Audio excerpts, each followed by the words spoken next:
Gee, doesn't that sound official? It does. All right.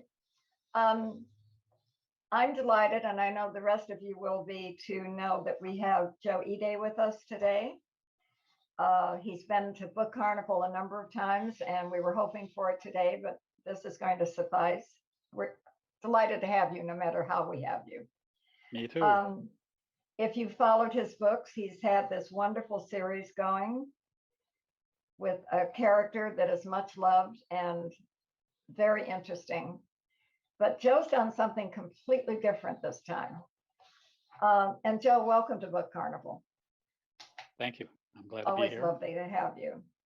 And thank you, everybody, for being here. Thank you. Oh, and they're still signing in. I've got to watch the corner and click. We'll get into how and why you did something different.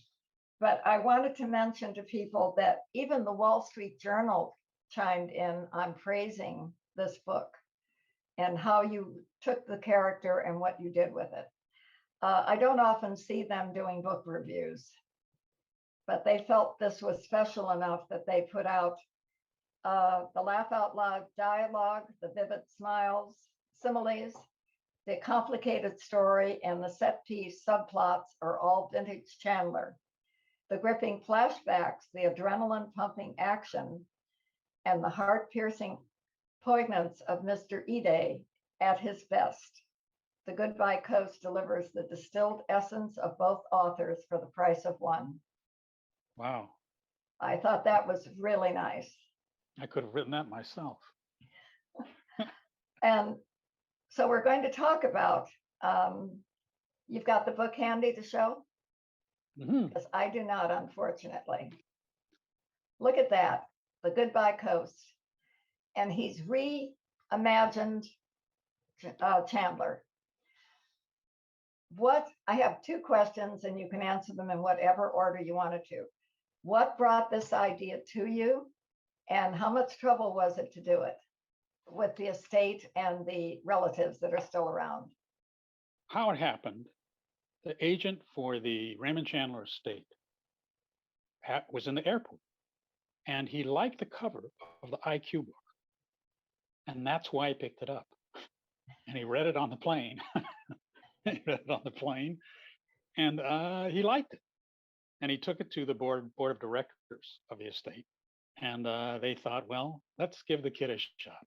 They were looking for someone to write a contemporary Marlowe, and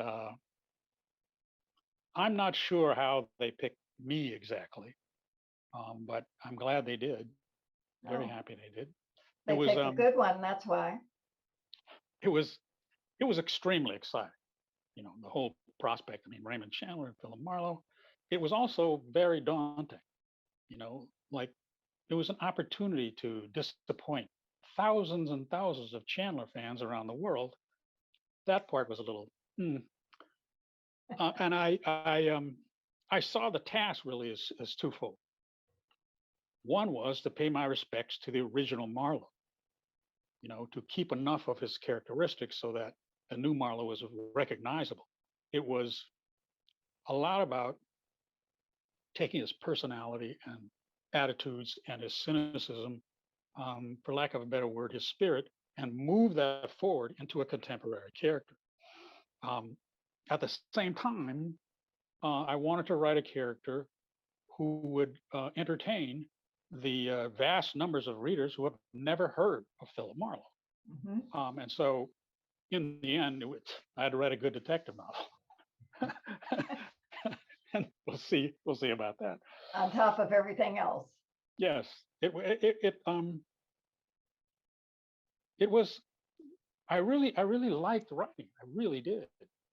You know, it was just so fresh for me and such a challenge, and which I think many writers enjoy. And to have an entirely different palette and different characters and a different world, that was very exciting. And I loved writing. I loved the work. You know, I really got in the zone with Marlowe. You know, so where I know what I'm going to write 2 seconds before I write it. You know, it's like being, you know, really short, non-athletic Tom Brady. You know, like I can see the entire field. I know who's out there. and I can hit my receiver on the run. It's a very gratifying thing um, for a writer. So it was a pleasure to write. It really was. And in a lot of ways, not as arduous as an IQ book, because so many things are established that I have to work with them, not by choice, but because they're there. Right. And so the Goodbye Coast was just good stuff all the way around. Did you find it a particular challenge to make him contemporary and without losing the essence of the character? It wasn't difficult. It was just part of the process of working them out. When I start writing, I just start writing, and I had in my head, I want him to be a cool guy. That's what I had in my head. So I wrote the opening scene. And I'll read you a little something. This is the first impression of Marlowe. He's meeting his new client, Kendra James, a movie star, notorious diva. Marlowe was looking off, distracted, as if he were bored and thinking about something other than the A-list celebrity sitting right in front of him. Disrespectful, Kendra thought. He reminded her a little of Steve McQueen if Steve McQueen was a rude, insolent asshole. Marlowe met her gaze, and she was instantly uncomfortable. His eyes were the kind that took in everything but gave nothing away, the kind that didn't notice but inhaled, the kind that were neutral but assessed, gleaned, and adjudicated. She couldn't stop staring. I wrote that first, the description of his eyes first. That's where I started. And the rest of them came as I wrote. His presence, his personality, the way he dressed. I'm fitting these things in like a jigsaw puzzle. I have all these pieces, and I'm fitting them in until I get a whole picture. And that's just the way it goes for me. I write as I go, and I think I've said this to you before, but it's an incredibly inefficient way to write. Because I'm writing along. I don't have an outline, so I'll get to page 60, and I'll look back and see that the scenes are out of order, or that I didn't track something, or that I should have tracked something. So I go back and rewrite the first 60. And I go back and forth like that, back and forth, the whole book. Mm-hmm. So I throw away many more pages than I keep, many more. But the process is virtually the same for me. And it's one of those things where if you're going to write novels, you really have to love the process, the writing itself, separate and apart from anything else. If you don't love the process, it's going to be really hard to hang in there for a 300-page novel. And for me now, writing is assumed. I get up in the morning, and then I have 3 cups of coffee, and then I sit down and write. And I don't think about it. I don't think I have to write or I'm going to write. I just sit down and write. And if you like that kind of thing, it's a great job. Well, I'm glad you like it, because what you produce is wonderful and always enjoyable. In bringing him to this century, in his attitudes and did you change much? Is he more tolerant of dealing with women? Does he have a different attitude towards them? What did you have to upgrade, say? Now, that was the contemporary part, to give him views that were and attitudes that were consistent with the time he is living in. And so he's not a misogynist, and he's not a racist, and those things are pretty easy, what he was not. But the qualities he had were sort of obvious to me. I mean, he had to be smart. He had to be a good detective. He had to have some grasp of human nature. And he also had to be vulnerable. And I think those vulnerabilities really help you fill in a character. And in Marlowe's case, he has a father, Emmett, who is cranky and opinionated and short-tempered and doesn't really like people. And he's 17-year veteran of the homicide division. So I wanted, in effect, a sidekick for Marlowe, Mhm. and somebody that was contentious, because out of that conflict comes drama, comes comedy, and it's the adage, conflict is story, story is conflict, and that's how I landed on him. That's how I landed on father. And you might have noticed this, Andy, but in all of my books, there is some sort of dysfunctional parent-child relationship, and it has to do with my own dysfunctional background, but somehow it works its way, really unconsciously into my writing, Mhm. and it just happened again. And I started writing about the conflicts between them and their past and all their hidden issues and those kinds of things. That kinds of stuff, it just comes to me. You don't really understand the creative process in terms of what's happening in your head. Um, it just has a lot to do with focus. Well, it's different for everyone, the creative process, Mm. and some find it easier than others. But you're describing something that um, sounds like you're living in the book while you're writing it. Yes, it's it's something I tell aspiring writers to do when they get stuck. That is, you don't think about what happens next. You think about what the character decides to do. What would the character decide to do in this instance? And since you know the character, there are only so many options. Mm. I like to be the character. When I'm writing, I am literally the character. If Isaiah is running from the police, I am in the car. I hear the sirens, and I see the road coming. And because I'm in the car and I am Isaiah, there's only so many options, you know, that he would take. I could turn left, turn right, turn around, jump off the cliff. Um, but that really helps me go forward if I'm him. And then the options are clear. Here's what he would do. And I try to do that with all the characters. And that way I'm in their heads too. And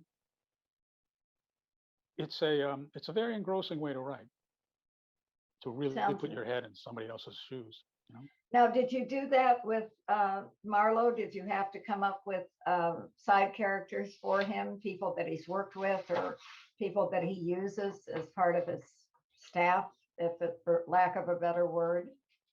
I in a sort of classic noir detective is a loner, and he's cynical. He's trying to make his way in the dark city, those kinds of things.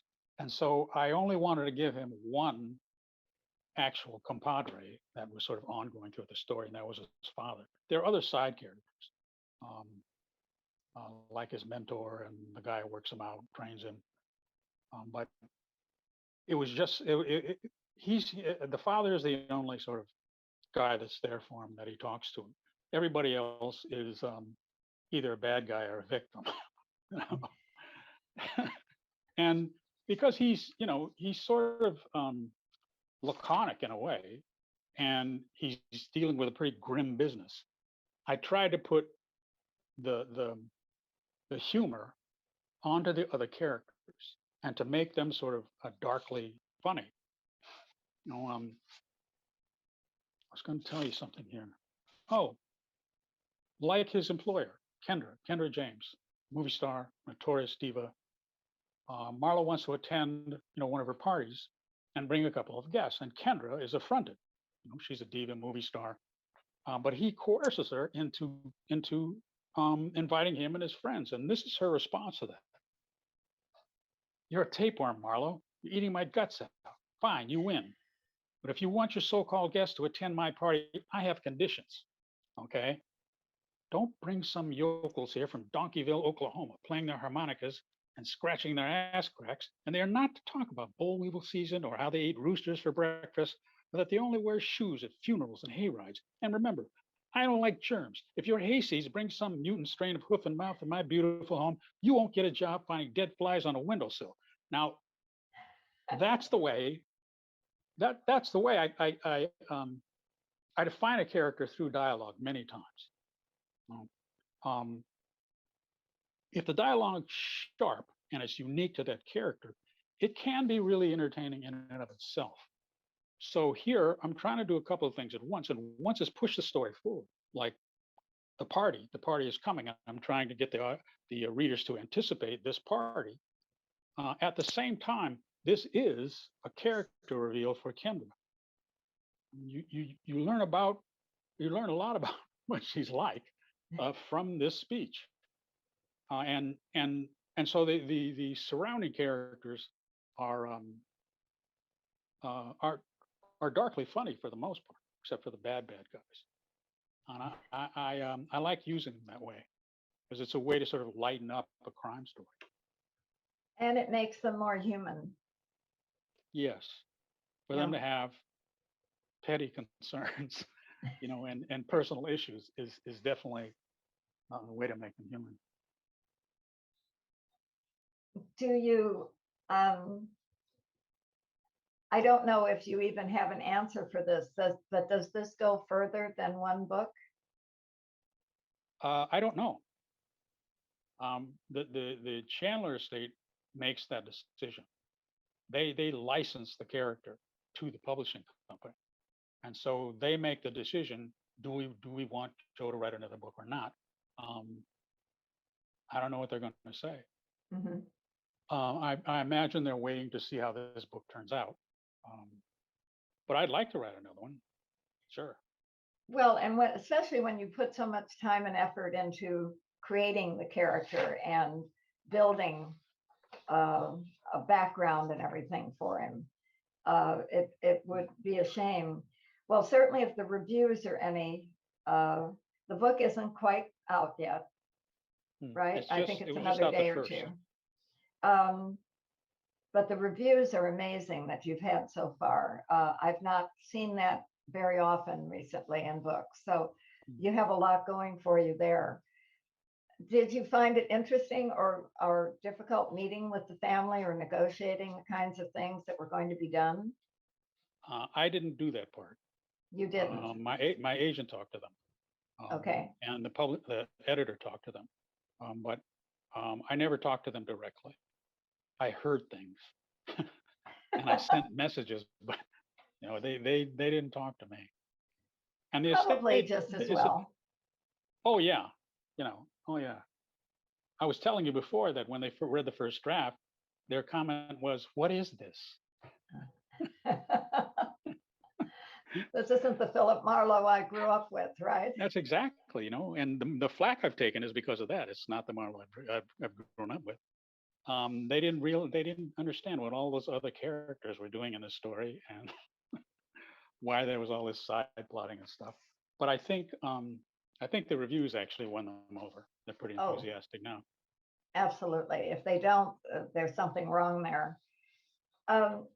What else did you find challenging about putting this book together and writing the story once you formed the Philip Marlowe of today? The hard part was plotting, especially in a detective story when there's a case to be solved, a mystery to be solved. It's like math. You have to put this together in a particular way to have all the clues work together, come in the right order, to have revelations that are interesting or shocking, and to keep the resolution of the mystery a mystery until the end. And I'm trying to also, in a way, deceive all the readers into going down the red herrings left, red herrings right, those kinds of things. And so that plotting is the most difficult part, to write a mystery that will hold up and be a mystery to some very sophisticated readers. People who read crime novels read a lot of crime novels.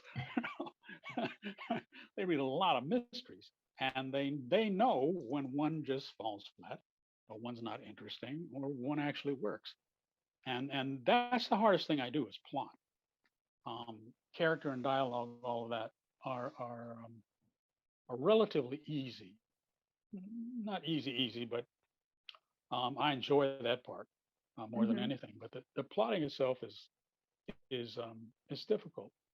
It's a lot of calculating. It's a lot of trying something. It's, you throw clues out there and then you write 20 pages and you realize the clues don't work and they lead in the wrong place. It's a lot of that. Right. But that is the most difficult, plotting. We've got this one I don't quite read. Maddie had to go, but she said, congratulations on your success. And I'm so sorry she couldn't stay. We knew she was in a car ready to go somewhere, arrive somewhere. Someone else wrote, books get a feel for the character. And somehow we've lost you, Joe, as a picture. What's happening here? And I can see myself. I'm seeing a first, there you are, you're back. Hi. I guess we just have to keep you talking and you stay up in front. Okay. What else do you want to tell us about the book? Did you, since I'm always thinking about the next book, like perhaps you do, did you leave it open-ended enough that it would flow for a second book? Well, Marlowe and his father survived, and so they would be the basis of the next story. None of the secondary characters will survive. The sort of story is that Kendra's stepdaughter Cody has run away from home, and she claims that Kendra is trying to kill her. That's why she ran away from home. So Marlowe has to see if that's true, as well as check out any number of other suspects. So he stashes Cody at his father's place, Emmett, who's this cranky old guy.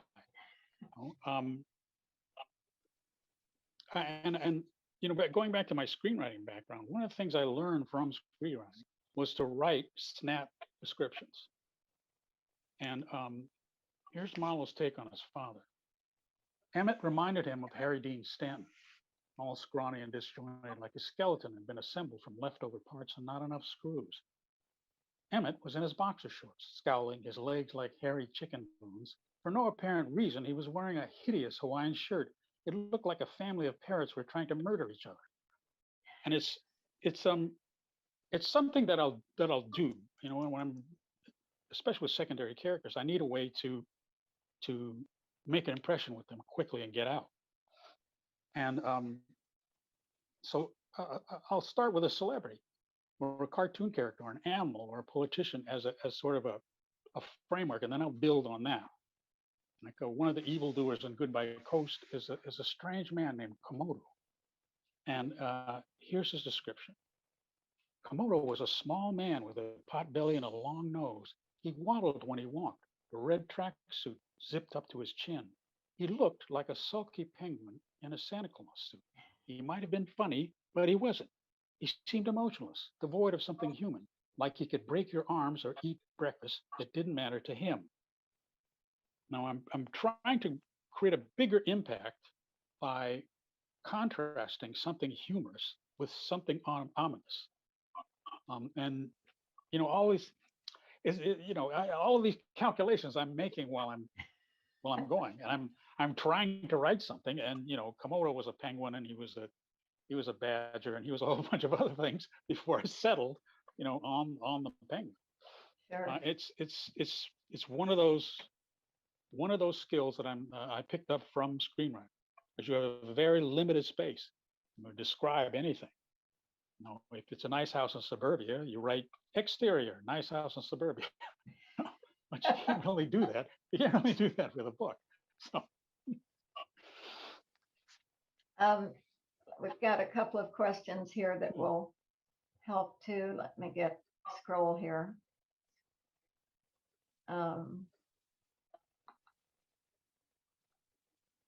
Says, I think that in order for the book to be a success today, you had to write something new and different. Otherwise, we could just read the original books.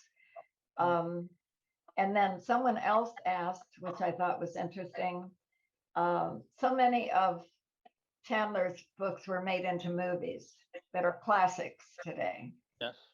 And I don't know if you've watched them or not. And so they're asking, might Marlowe's book become a movie or a TV series? Again, that depends on people that are not me.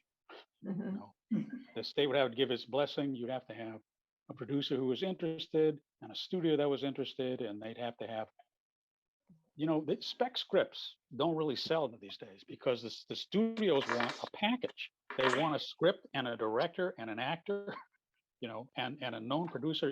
If you're going to sell something to Netflix, you have to bring all these things to the table. So I don't know whether it's going to be on the screen. I mean, IQ, I sold that in 2015, and it's still in development. I've heard that more than once. Yes. Yeah, and Yeah. so it's just hard to predict about that. If you had the opportunity, either for IQ or for this book, would you be interested in doing the script yourself, since No. you have done television writing? No. No. I really had enough of screenwriting. It's unless you're an A-list writer, and I was sort of B minus. I you're find writing that hard to believe. You're writing by committee.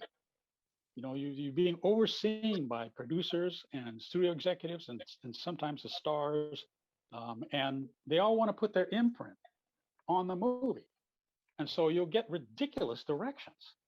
It's like you're building a house and the guy says, you know what, put the kitchen on the third floor. So what are you going to do? I work for the guy, so I got to put the kitchen on the third floor. And then when you're done, he'll say, why did you put the kitchen on the third floor? Mhm. It's like he didn't remember he told me that. And so it's just the business. There's so many meetings, there's so much talk about nothing, and a lot of it is just stroking each other's egos, and it goes so slowly.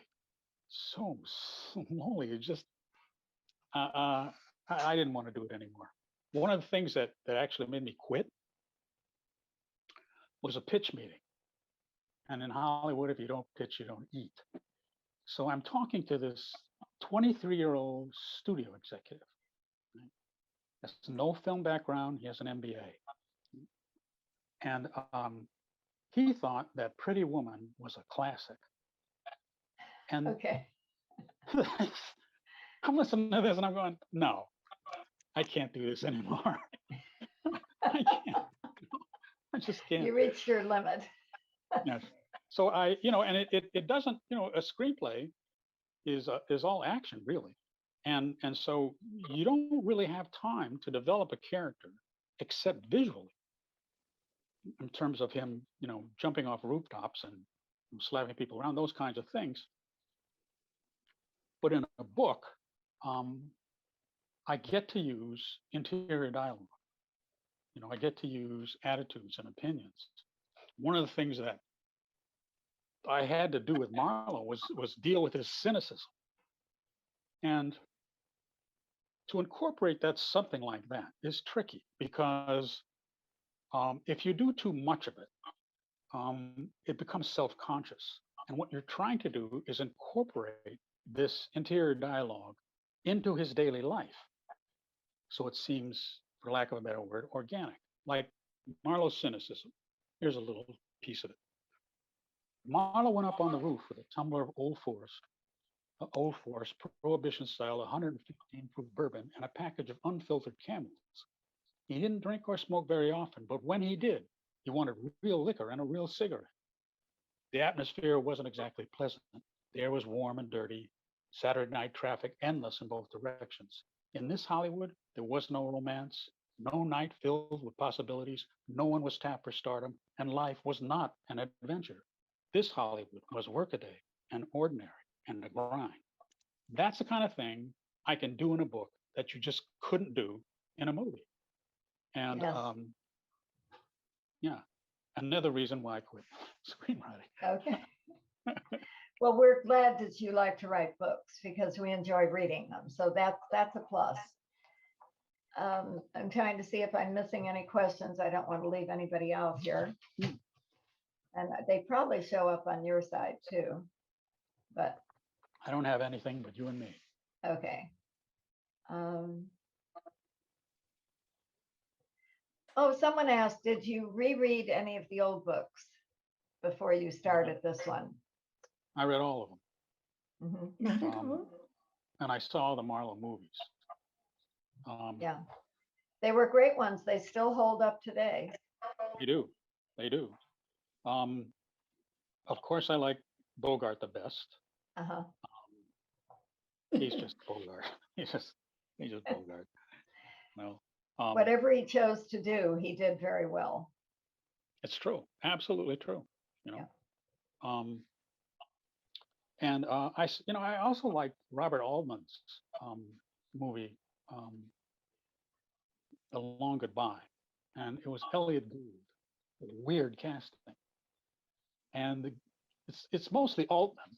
If you like Altman, you'll like this movie. You know, and Elliot Gould is not some firebrand seeker of justice. He's somebody looking for ethics and some kind of morality to put on the world. Anyway, I like that movie too. Mhm. But I looked at and watched a lot of Marlowe stuff, and I read a lot about Chandler, and it helps. It helps giving you context, you know? And so that was I watched everything. I looked at everything. Well, they're enjoyable to this day. People still do watch them and find something very interesting and not terribly dated in some ways. So you had fun before you had to start writing. So I did. It Yeah. was an enjoyable. It was. What else is there some other portion of the book that you'd like to read? Sometimes I express my own views through the characters. It's tricky, you got to make it consistent with who the character is. As I said, Marlowe's father, Emmett, 17-year-old veteran of homicide, cranky, highly opinion, all those things. And Cody is staying with him. This 17-year-old girl who doesn't think about anything but herself. And in this scene, Emmett is trying to make contact with her. Cody was in the kitchen messing with her phone. What are you doing? Emmett asked. Twitter, she said. I'm going to take a wild guess and say that you have no social media. I cannot imagine what you post. You know what I wouldn't post? Emmett said. Emmett took a moment to organize his thoughts. First of all, cats. Fucking cats. What makes these people think anybody wants to see one more photo of Fuzzy coughing up a hairball, licking its own patootie? Everybody's seen that crap a million times. At some point in their lives, everybody's owned a goddamn cat. I really don't get these people. I mean, what are they thinking? Their cat is special? Oh, really? Special how? The cat plays softball. The cat shits in the toilet. The cat has a graduate degree from the University of Meow Mix. I got news for these folks. Nobody's paying attention to your ordinary, common as weeds kitty cat, whether it's making its own litter box or dancing the cha-cha-cha. This is how I feel about cat videos. Okay. I needed an outlet to express myself, and there was the opportunity. That was a good way to do it. Okay. I think I'm going to open it up so that we see everybody, and hopefully they will have more questions and interact with you. Sure. We'll get some of them anyway. Let me get up here and figure out what I'm doing. Okay. I'll be ready to talk to this nice man who is spending his afternoon with us. I am. Okay. Hey, PJ. How you doing, Joe? I'm doing good. It's really good to see you, PJ. Well, thank you. It's good to be seen, as we say. So what I want to know is if you're really good about writing the characters, even the side characters, I want to know if you can see them before so that those words come, or if you see them during or after. Do you see them in your own mind? Because they're so vivid, what you write. Yeah, I frequently see them in the sense that I see Harry Dean Stanton. Mm. You know, it's that kind of, well, I'll start there. Other times, I'll start with dialogue. I have this image of this cranky old guy, and what would he feel about Twitter? You know, what would he feel? You know, and I start with a piece of dialogue and build them from there. And then it's relationships. How would a guy like Emmett react to this 17-year-old girl who wears all black and who parties every weekend and who smokes dope and you know, doesn't know anything about anything? You know, how do you react to that? And so I get to thinking like Emmett. You know, I start to get to thinking like Emmett, and I'm you know, I'm looking at Cody, and what would I say to this girl? You know, what would she say to me? And that's the way the process goes. I can start pretty much any number of places, whether it's visualizing or it's hearing dialogue or hearing an opinion about her by somebody else. You know, I just need a little wedge in there, and that will lead me forward. It's the way I write. I mean, you know, I'll carefully write page one, and that informs page two because I don't really know what's happening on page two. I don't really know where I'm going, and so I move forward in increments. And as I got more experience, the increments got to be larger. You know, 5 pages, 10 pages, and so this is what I do with a character. Exactly what I do with a character. I write them in increments. I hear the voice. I write some dialogue. I see them. I write that little description. And I just go from there. You know, adding pieces as I go. And it's complicated in the sense that when you add something to somebody's character, you have to think about how does this work in the story? Where are you going to use it? Do you need this characteristic to make the story go forward? And what kinds of conflicts can you generate from a character like this? Because without bumping heads with the other characters, you don't really have a story. And so all of this is going into creating this character, and it's really hard to describe the process because it's so non-linear. It's just completely non-linear. You know, um, you know, I'm reminded of a pointless painting. You know, you just kind of put dots on the canvas, you know, until something appears. And and that's how it goes. That's really how it goes. That's extraordinary. So somebody asks you, and we understand that you don't have any input about who plays Marlowe, but back to the IQ books. Who's going to play IQ? Do you have input on that? It hasn't come up. Oh. But if you had a Because choice, they're who so would you far want? from casting.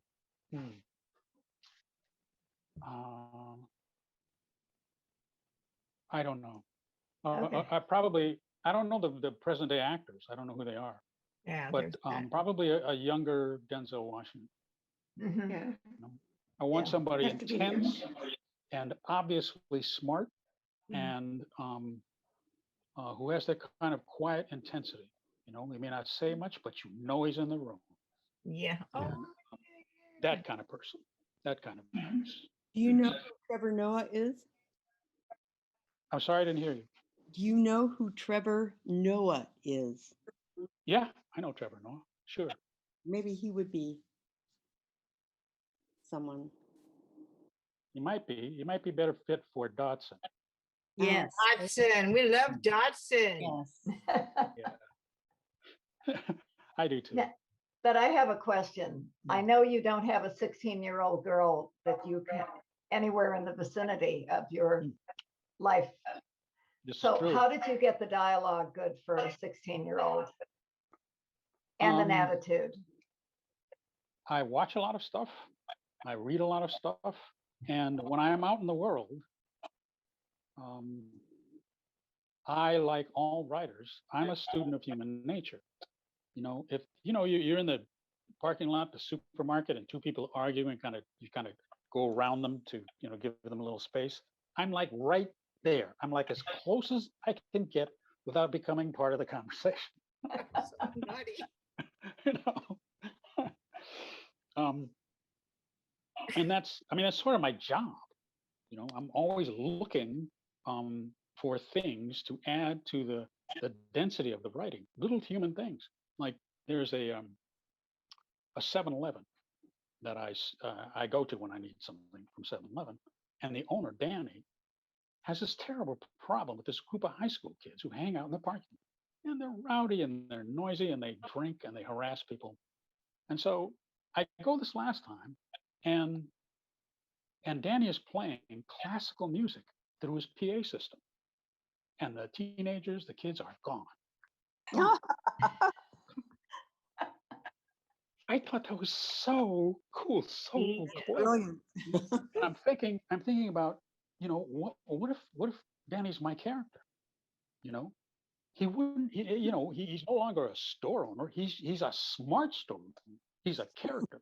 You know, I was getting on the freeway. Right? There's a homeless guy on the center divider. You know, he's all bedraggled, and he's got a shopping cart, and he's got his little, you know, cardboard sign. And I drive up even with him, and the little sign says, it doesn't say food, it says alcohol. And I, you know, I laughed and I rolled down the window. I gave him $1 and I thought, well, you know, at least you're honest, man. You know, now if your character did that, it would say something about him. And I suppose it says something about me. But I'm always, you know, I'm always on the lookout for these little human kinds of things. Now I walk my dog about the same time every day. And I'm walking down the street, and the neighbor lady comes out of her house. And I know she was waiting for me because she's walking a little too fast, a little too eager to be getting the mail. And we converge on the sidewalk. She immediately starts telling me about her trip to India. You know, how she ate street food. She didn't get sick. She took a raft up the Ganges, and she went to the temple with all the rats. Now I'm listening to this and I'm thinking, you know, she's not really telling me about India. What she's saying is, look how adventurous I am. Look what a risk taker I am. You know, I'm not just the rich lady hanging around in my big house. You know, I'm out there in the world. You know, I'm cool. And because I know that about her, I can write about her. So, you know, that kind of paying attention is just part of being a writer. It's not exception and not, you know, exceptional to me. Probably every writer you admire does that in some way or form. So is she going to be in a book? You know, I told that anecdote to a couple of writers, to Ben Winters and Chris Farnsworth, and they both said, "Can I use that?"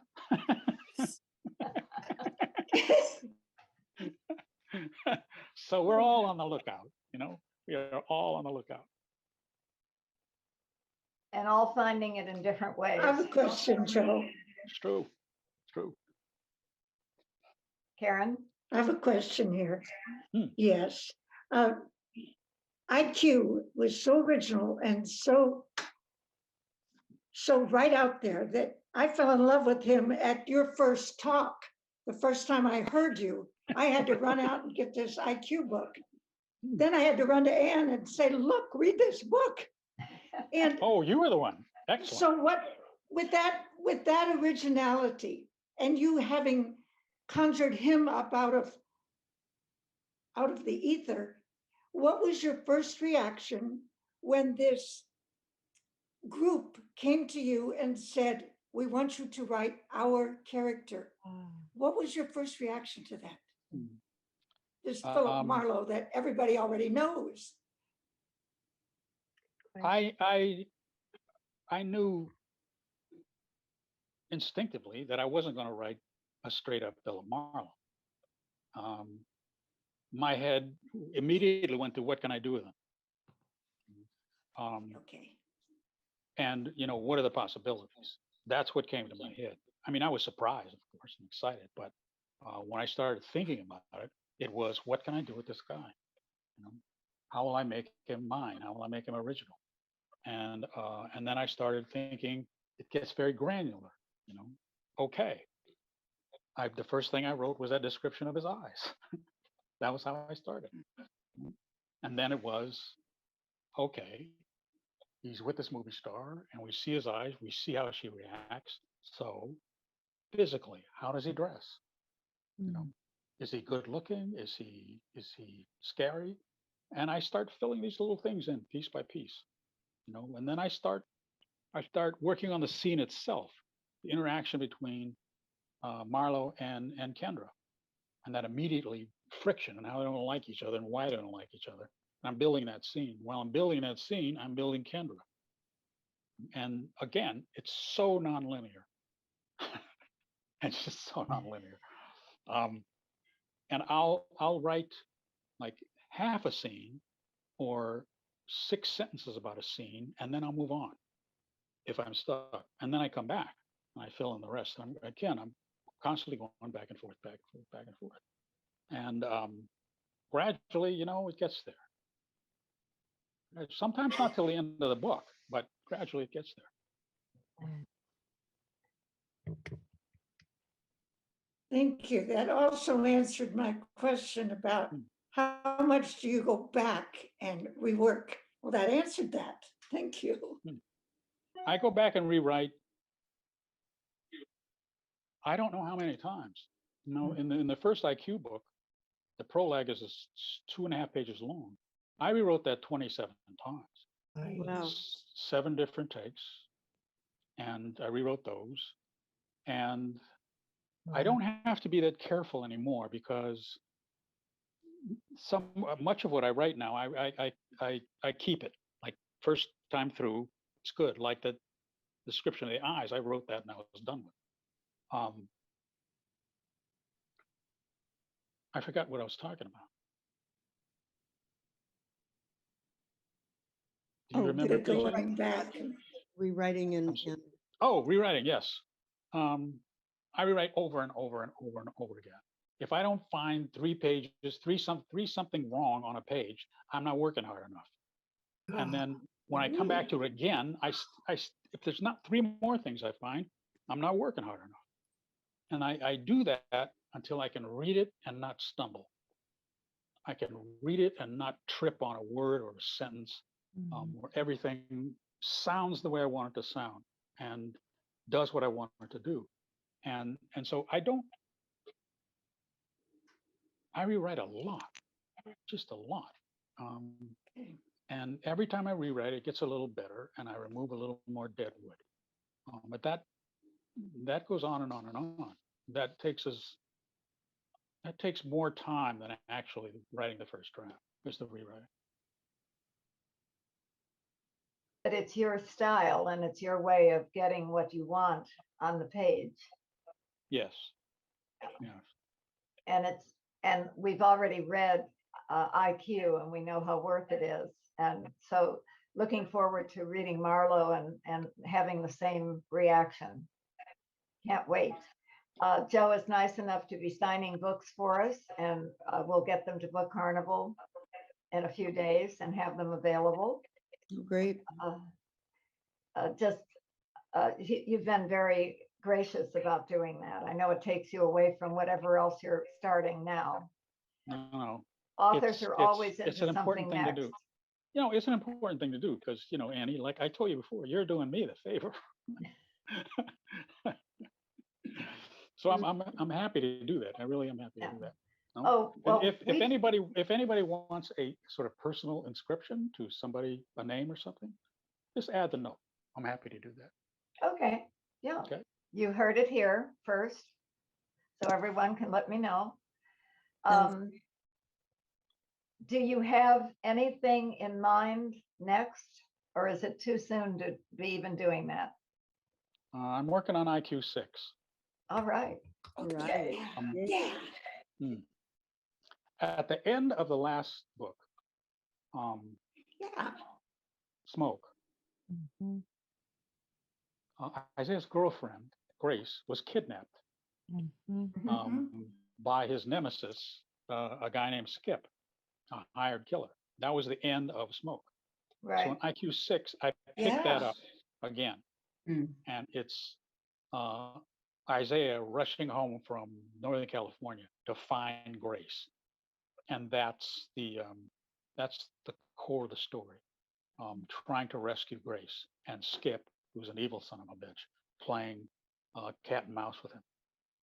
And so that's the main gist of that story, is Isaiah trying to find Grace. And there are other bad guys involved, all kinds of complications. And this time, Isaiah gets to work with Dodson again. They're Hey. working together Oh, again, good. which is, I love them as a pair. Yes. And so they come back. They come back together. Well, that's good to know, and something else wonderful to look forward to. Yes, because when I finished Smoke, I was pretty worried about our characters there. Yes, I was too. Goodness. And once again, I didn't know it was going to happen. I wrote that ending, but I had no idea what was going to happen next. And so, I wrote the first scene where Isaiah's in the hospital. He got injured in that case during Smoke, and so he's in the hospital, and then he gets a call: Grace has been kidnapped. And so he leaps out of bed and throws on his clothes and jumps in his car and speeds toward LA. And that's the opening scene. Okay. That's what he would do. And then again, I'm writing on the fly, making stuff up. So it's it's coming along. It's coming along. I got about 60,000 words around in there. They're rough, but at a certain point, I know I have a book. And I've got a book. I got a lot of work left to go, but I have a book, and I have to maintain the quality of the first 5 Yes. of the first one, and I can't let readers down. I do not want to disappoint my publisher. They put a lot of work into me, a lot of support, and there are a lot of people I just don't want to disappoint. I was given this gigantic opportunity, that writers would just, shoot each other for, and it landed on me. And I want to take advantage of that every day. I want to use that opportunity and to go forward with my writing. And I never want to write the same book twice. I don't want, the same people in the same place doing the same thing. It's just a different case. I want Isaiah to continue to grow and have problems, and that was my intent when I started the books. Mhm. That I want the characters to change with each book, and to confront regular life problems. Isaiah's, when we start, he's a complete recluse. He has no social skills, and then as the books develop, he develops. Dodson's this completely self-involved guy, and then he has a baby, and he has to deal with a kid. So I want these things to go forward, with each book. That's the interesting part for me. That keeps it fresh for me. If it was only a different case, I would get bored. Yeah. Well, and you've done a wonderful job of it so far. And anytime I finish one of those, I wish it was time for another, which is so hard for an author. We're just buying one and we're asking when the next one is going to be out. Yeah, Right. it's about that time. I'm just toast. I'm just done. Well, let's hope that one you'll definitely be in the store for. We have to have you at Book Carnival, and we can roughly a year. Roughly a year. If you want me back sooner to do something, help clean up or wash your car or something, just call me. Just call me. Be careful too, what you offer. You too, PJ. Hey, you can wash my car. All right. We'll do that while we're having lunch. We'll do that. Okay. Okay. I owe PJ and I owe PJ and I owe you and I owe Maddie the lunch. Mm-hmm. I'm still waiting for Musso and Frank's. And we'll sit in Chandler's booth. Is that where you want to go? Well, I think Chandler had a booth. I think it's appropriate. Okay. I like that place. She'll take you up on it too. I've never been, but I've seen it in movies. So, it's it's not exactly a healthy place to eat. Which one are we talking about? I missed it. Musso and Frank in Hollywood. Oh, I love that place. It has so Yes. much character. Mhm. You And- cannot be healthy for at least one day. Thank you. And the steaks are as big as a pizza. So everything else has cream in it. So you will not lose weight going there. But I love the place too. I Yeah. love the place too. No, you walk in there and you just feel all the atmosphere from all the years that it's been there and the character. I love it. And It all should the be- waiters, It all the should be waiters in are more old school. books. It should. It should. Yeah. Great martinis, as Michael Connolly says. All right. Well, I'd It's a go for terrific that. place. I Yeah. would go for that, for the martini. Yes. Everybody does. Hey, Joe, have you ever been to the Twin Cities, St. Paul or Minneapolis? I never have. Well, you know Never what? have. This is Noir, Noire, Mhm. exclamation point. This place is like that. I mean, it's hard to imagine, but it's really an interesting place. I wish at some point I'm moving back to Indiana. Maybe I can get my thoughts together. I'm here to help my son, so I'm not here because Well, I love if I it. ever get there, you can take me on a tour. I will. I will take you up on it. A lot of really dark, old, crumbly architecture, but a lot of kind of like New York City dive kind of things going on underneath the street. Sounds Interesting. like my kind of place. Well, Well- and we have to time it just right because I mean, you might have a window of maybe 7 days in the fall and 7 days in the spring where you don't need a parka, hip boots, and or to get out of the sun very quickly. Wow. All right, we'll work it out. Okay. Okay. Joe, I want to thank you so much for the event. It's so nice of you to spend this much time with us today. Yes. I don't know if the books have arrived at your house yet. They may be out front. I don't know. I haven't been Okay. outside. And then we'll get, if anybody wants a personalized, be sure and let me know and I'll make the book club aware of it. The ones that didn't make it today. Thank you so much. It's been wonderful. And I look forward to this book to enjoy, but the next one in the hopes that you can be at Book Carnival. Thank you, Annie. I will always come back. Thank you. Always. Thanks so much for being with us. Thank you, Joe. Bye-bye now. I'll see you.